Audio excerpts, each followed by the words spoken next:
And welcome, everyone. It is Tuesday, October 4th, 2022.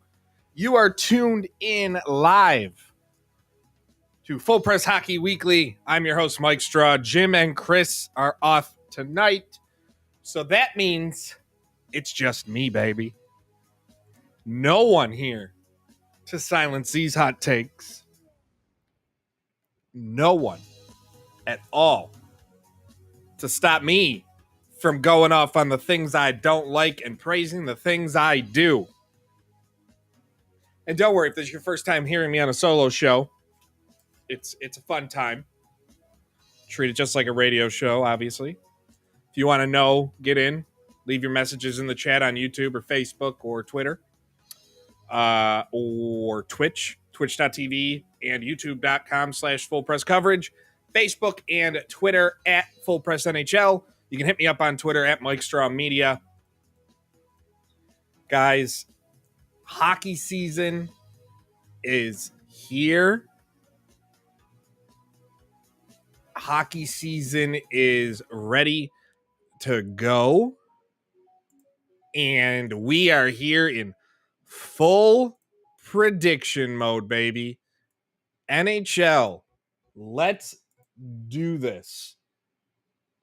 We have a fun show lined up for you today, but we're going to kick things off with the news you might have missed.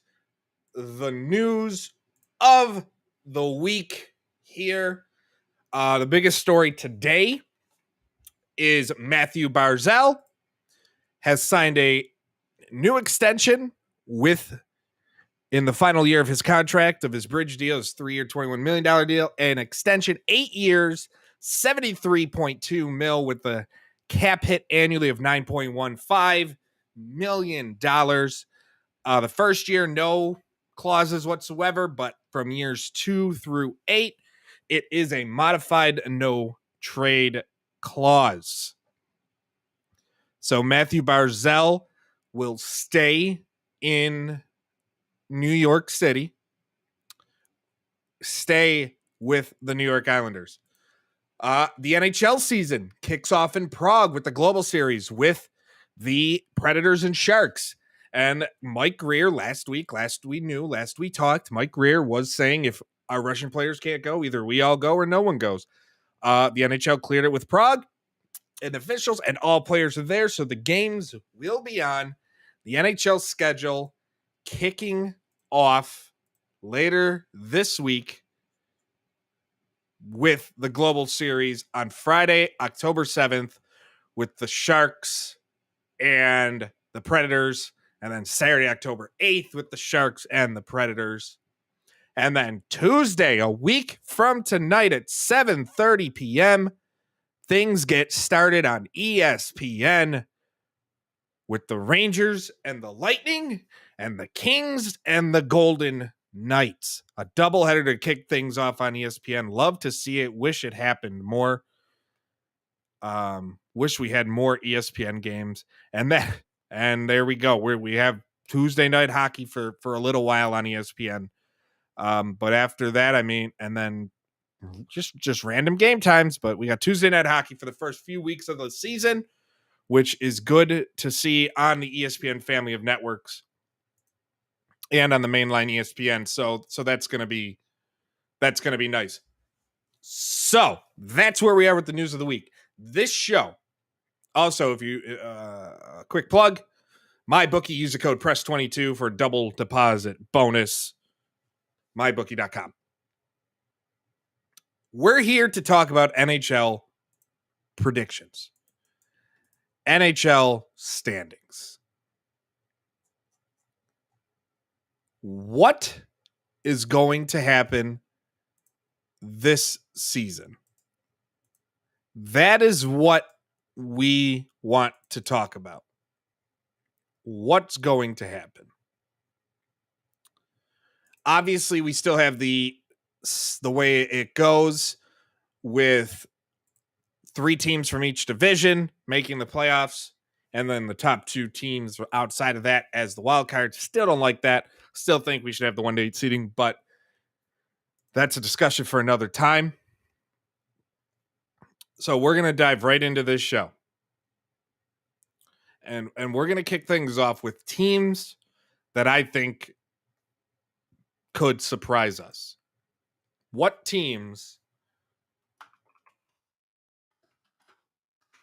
in the NHL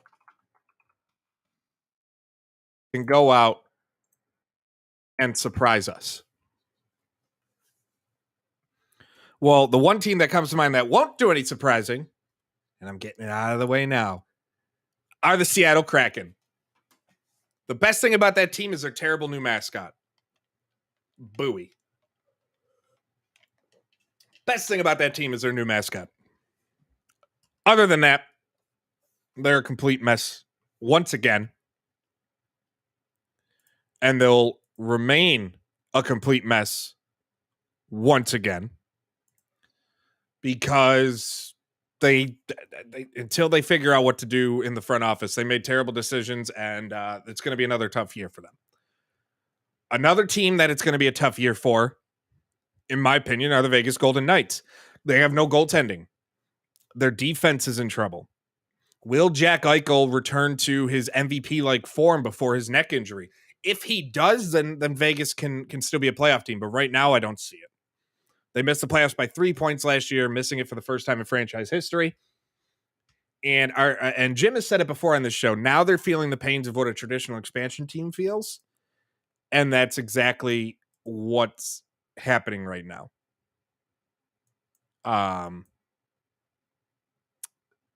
It is a case of nothing going right for Vegas last year, and we'll see if we'll see what happens this year. Now, as far as teams, I think that make that surprise in a good way. And I don't know if we'd call them a surprise, but it really all depends on how their coach handles this. But the New Jersey Devils have all the makings of that team that goes from missing the playoffs to making a nice run. The Devils remind me, and it might just be because of the 04, because of who their coach is with Lindy Ruff, but they reminded me last year of the 03-04 Buffalo Sabres, who were, you could tell they were getting there. You could tell things were moving on up, but things just didn't quite click, right? You could tell. And this year feels like the year that the New Jersey Devils make that jump. Last year, they finished, out of 16 teams, they finished 14th in the East, 63 points. That's obviously not good enough. With the team they have, the roster they have, there should be no reason to not make the playoffs. You're going to need players with more than, like Jesper Bratt led your team with 73 points last year, 26 goals, 47 assists. He's going to need to do more than that, but you're also going to need players to step up. You're going to need your captain, Nico Hischier, to step up. You're going to need Eric Holla to step up. Andre Palat is a big signing, and he's going to have to produce for them, plain and simple. Thomas Tatar, going to have to produce. On defense, I mean, Dougie Hamilton's going to have to do what he was brought in to do. And in goal, in net, Vitek Vanacek, I still believe can be a really good goaltender, just like his former partner, Samsonov in Toronto. I think could be a really good starting goalie. And this is a team that I feel is primed to make a move, primed to move up the standings, and primed to keep things going the best way possible. And this is a team that the only thing to me that'll hold them back is coaching. Lindy Ruff is a very stubborn coach. A lot of coaches are. But Lindy Ruff might get stuck in his own ways, but he's had success before with teams that weren't expected to. And this is a team I could see being like an 05-06 Sabres situation. Other teams, I'm not going to say the Blue Jackets are a surprise because they're going to be expected to be here with the moves they made.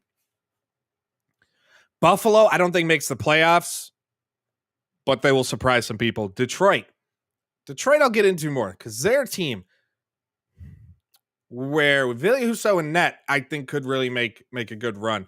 The Andrew Kopp deal, we'll see what happens, but they're a team that I think could compete for a playoff spot, but they got to jump over a lot of teams in their division alone. I mean, they finished 6 out of 8 in their division, and every team around them is better. Every team. So that division, that Atlantic division is going to be a fight for sure. And then out west, surprise teams. San Jose is a team that could surprise some people. San Jose is a team that I could see fighting for a playoff spot. Do I think they make it?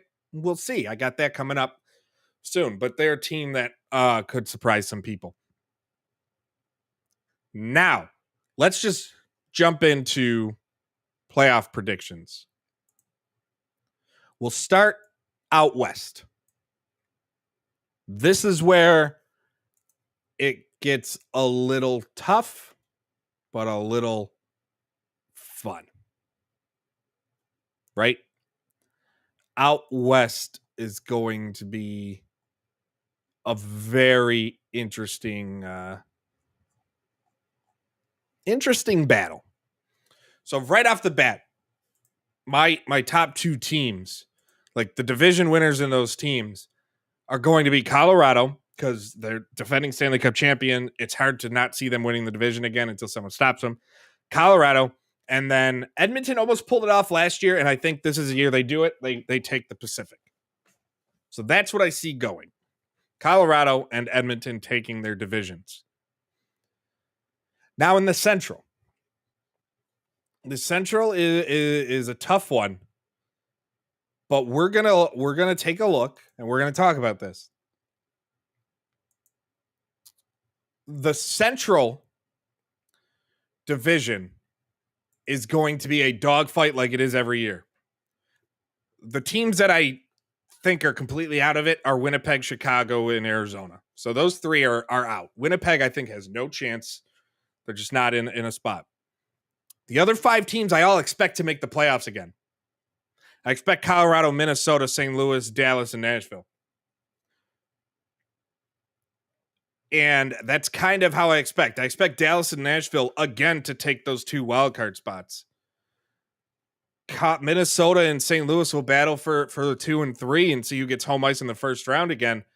But that's kind of where I see things going. The Pacific is a lot more interesting. I think Edmonton gets it. Calgary, when they lost Gaudreau and Tkachuk, I was ready to write him off. Then they replace him with Huberdeau. They get Uyghur. And then they pull in Nazem Kadri, who, man, did he play himself into a contract with Colorado. And they immediately still stick as a top 3 team in that division. I think they take second. Third, everybody would think LA again, but LA, I think, overachieved last year, and I don't think so. This is where I think Vancouver comes in, despite early season injuries. I think they rebound with Boudreau behind the bench, and this is a team that I think makes it as the number 3 in the Pacific. So Vancouver. That means on the outside, we have Vegas, San Jose, and Los Angeles, because I still think Dallas and Nashville come for those wildcard spots. Though the Central, they might beat themselves up enough where neither of them make it, but it's tough for me to think that. So basically in the West, I only have one team that didn't make it last year jumping up, and that's Vancouver.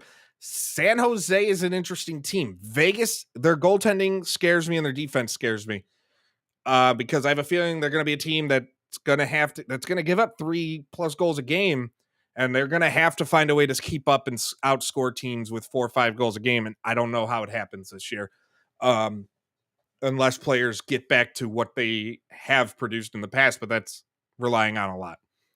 So this is where I'm going. You have Colorado. I'm going to say St. Louis takes 2 and Minnesota 3. Nashville 4, Dallas 5. So Nashville first wild card, Dallas second wild card. In the Pacific, Edmonton, Calgary, and Vancouver. That is what I have. And I'll post these on Twitter, what I think is going to happen at Mike Star Media. and we'll go from there. The East is much more different and difficult in my mind to predict. Now, the East is something. Before we get into that, reminder, you follow us at Full Press NHL on Twitter and Facebook, twitch.tv and youtube.com/Full Press Coverage. You can follow me on Twitter at Mike Strom Media, ticker down below. My bookie double deposit match. Use code PRESS22 for a deposit match up to $1,000 on your first deposit. My bookie. Also, if you miss this live, you can tune in at any time for Full Press Hockey Weekly. Also, big news coming soon on my solo show. Going to be rebranding Mike Saves Hockey. It's going to be different, but it's going to be fun. The East. The East is something, right, that it's going to be a weird time.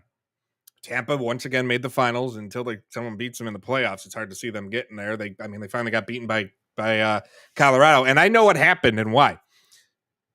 Each series in the playoffs last year, I took the team that Tampa was facing to beat them, and then in the final, I finally took Tampa, and Colorado beat them. So you're welcome, Colorado fans, and I'm sorry, Tampa fans. We'll start with the Metro, which is going to be a dogfight outside of Philadelphia. Philly, sorry. I don't know what you're doing, Fletcher, and with Tortorella's coach. I don't know what they're doing. Carolina got better.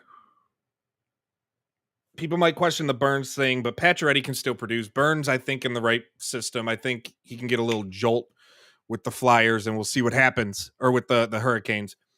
So I think, but at the end of the day, I think that division is the Rangers. I think the New York Rangers take the Metro. I think Carolina and I think Washington have 2 and 3.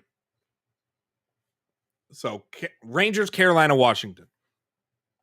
Excuse me. In the Atlantic, the 3. I think this is the year Toronto takes the division. I think Toronto gets that division because I really believe in Ilya Samsonov as a goaltender, and I think he will steal games for the Leafs. Where the Leafs have to improve is on the road. They were 31-8-2 at home, 23-13-5 on the road. That has to get better. And they also have to beat teams lower than them in the standings. They struggled heavily with the Sabres last year. They struggled with Ottawa. They struggled with Montreal. They need to beat teams lower than them in the standings. And they can't keep playing down to their opponents. And I think this is the year they don't.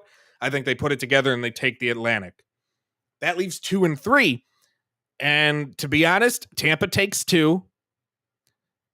And Florida takes 3. Now we get to the wild card. Wild card is where I think things change. That means Pittsburgh or Boston aren't making it this year in my mind, because I think New Jersey is a team that makes that run and they get it. New Jersey is a team I'm buying into this year, and they're the ones that get it. So New Jersey takes a wild card in the Metro in the East. So who's it going to be? Pittsburgh or Boston out? Boston, I don't like what they're doing. I don't believe in their goaltending. I think they made a terrible decision in firing Cassidy. I don't know how Jim Montgomery is going to be after Dallas. And then in Pittsburgh, they don't miss the playoffs.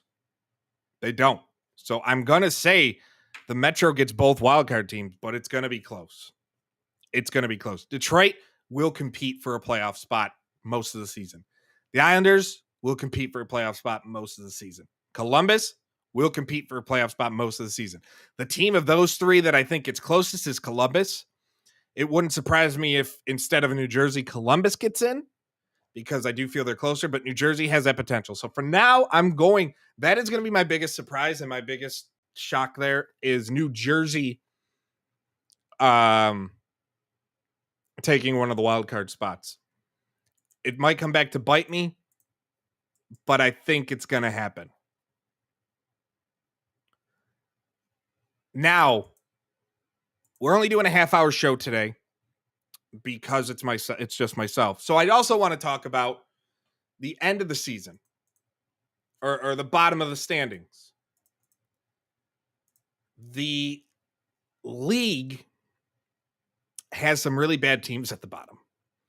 Chicago is going for the bottom. Who's going to get Bedard? Seattle is going to be at the bottom. But who is going to be the worst team? This is my bottom three. And it's going to happen in some way. Arizona, Chicago, and Philadelphia will be in the bottom three. I think Arizona ultimately ends up finally with the number one pick in their 5,000 seat stadium. Arizona, I'm going to say Arizona, Chicago, Philly are your top three picks in the NHL draft next year. That's where I'm going to say. And I think I'm pretty confident. I'm more confident in that, to be honest, than I am in New Jersey making the playoffs. But I do think New Jersey will make the playoffs. And I know there's a couple, my co-host probably would like that of me saying New Jersey's going to make the playoffs. So we'll see what happens there with the rest of it. It's very weird when you're prepping and you're thinking you get co-hosts today, but things happen. Weather takes out the internet. Weather floods. Rain floods. Thoughts of everybody in Florida. We're glad Ian Glendon, our owner, is good down in Florida. Thoughts with everybody there. But let me know on social media and let me know in the chats who you guys got making the playoffs. What are your predictions for this year? Awards. I don't really do award predictions much, but I do think at the end of the day, McDavid is going to be probably your MVP. McDavid is just good. He's just a very, very good player. And goals. This is where I'm always tough. Austin Matthews won the Rocket. Richard this year with 60 goals. Draisaitl had 55. Kreider had 52. Ovechkin still doing it with 50. I think we might see someone new this year. I think Kaprizov has a chance. Granted, if he's winning the Rocket, then Minnesota's probably winning that division or coming close. But I think he's got the ability to challenge for that, for the Rocket. Richard, the Art Ross. It's probably McDavid or Draisaitl, to be honest. But that's also Kirill the Thrill. If he leads the league in goals, it's tough for me to not do it. Igor Shesterkin is the favorite for the Vezina, but there is Andrei Vasilevsky. And I think we get a surprise. Again, I'm full on the Ilya Samsonov bandwagon, and I think he could be a top three for the Vezina. Your Norris, Yossi, Makar, and Fox are my top three. I think Fox takes it home this year. And your Calder is tough. The Calder, it might be the toughest. It might be the toughest because there's Matty Beniers coming to Seattle, Kent Johnson coming to Columbus, and Owen Power getting a full rookie season in Buffalo. I think those are your top three. And because I'm biased and I'm a homer, I'm going to go Owen Power, and he's going to take it. But my number two would be Kent Johnson, because if they put him on a line in between Johnny Gaudreau and Patrick Laine in Columbus, then my God, is that going to be incredible to watch. But it's also going to be incredible to watch NHL regular season hockey this weekend, starting October 7th on Friday from Prague. Thank you, everyone who's tuned in. Be sure again to follow us, Full Press NHL, Full Press Coverage. Follow me at Mike Straw Media. Until next week, hopefully have a band back together. Next week, we will be live on opening night. So until next time, take care. Tell everyone you love them. I appreciate all of you.